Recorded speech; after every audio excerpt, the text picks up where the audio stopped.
Dalawang truck na may kargang sako-sako bigas ang hinarang ng mga pulis sa Cavite dahil walang plaka o plate number. Nang usisain nila ay napag-alaman nilang ipamimigay umano ng isang kandidato sa pagkakongresista, si Bacoor Mayor Jesse Castillo, ang mga bigas.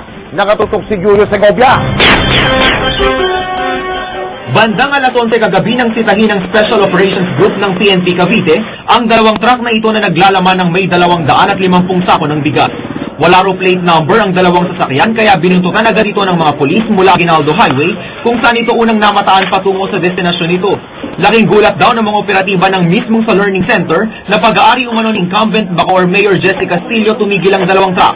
Nang inspeksyonin, wala raw na ipakitang certificate of registration ng sasakyan at official receipts ng mga bigas ang truck driver.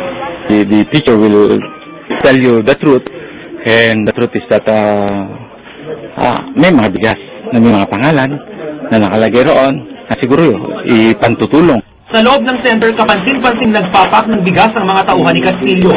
May initials pa niya ang bawat plastic ng bigas at may sample balot din na nakuhang pulisya sa lugar.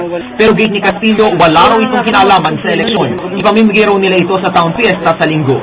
When yearly, talagang nagbibigay kami, pinabayad natin. Yan yung binabayad niyo, binibigay sa mga musiko, sa mga taong may hirap at ganoong regularly yung... Kwento ni Castillo na kumakandidato na ngayong kongresista ng 1st District ng Cavite, posibleng hawak ng mga kalaban niya sa politika ang pulisya. Base kasi sa bersyon ng truck driver, persahan doon silang pinababa ng mga pulis. Posibleng dito na raw nakatsyempo na baklasin ng pulisya ang plaka ng truck. Bagay na itinanggi naman ng mga otoridad. What's the reason for us para baklasin ng plaka? But in fact, that is the very evidence na dapat naming makuha. Ayon sa Comelec Cavite, kapag itinuloy ni Castillo ang pamamahagi ng bigas, maaari siyang makasuhan ng vote buying.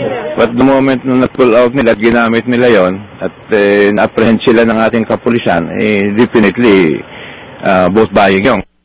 Sasampaan naman ang paglabag sa Republic Act 4136 o traveling without plate number ang truck driver. Julia Segovia, nakatutok, 24 oras.